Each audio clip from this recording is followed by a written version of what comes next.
में अस्पताल पर हमले पर हमास चीफ का बयान सामने आया। हमले की मजम्मत करे अरब मुल्क।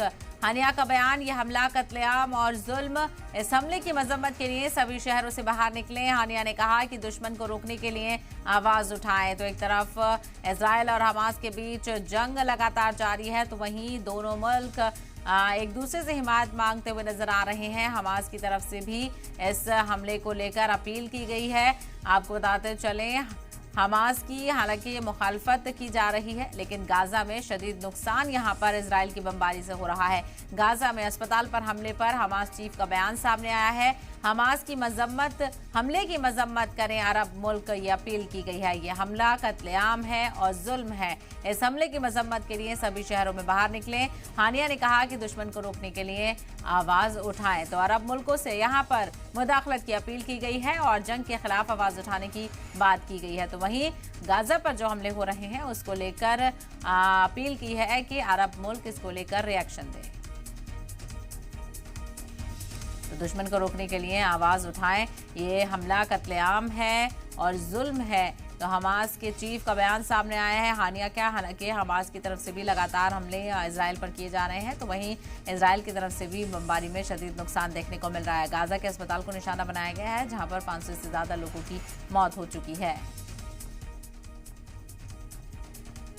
ولا لأنصاف الحلول في المملكة العربية الشقيقة السعودية، منظمة التعاون الإسلامي، ليكن الصوت عاليا، البيان قويا، الموقف واضحا، لا لأرباع الحلول ولا لأنصاف الحلول. مع الدم في غزة، لا لأرباع الكلمات وأنصاف الكلمات.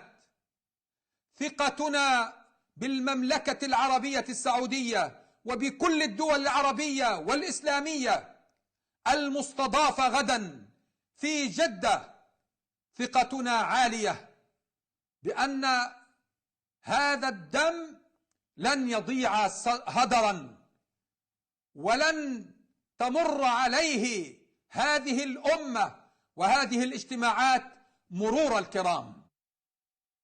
شعوب الأمة العربية والإسلامية جمعاء إلى الخروج الآن تنديدا بهذه المجزرة، بهذه الوحشية، بهذه الجرائم.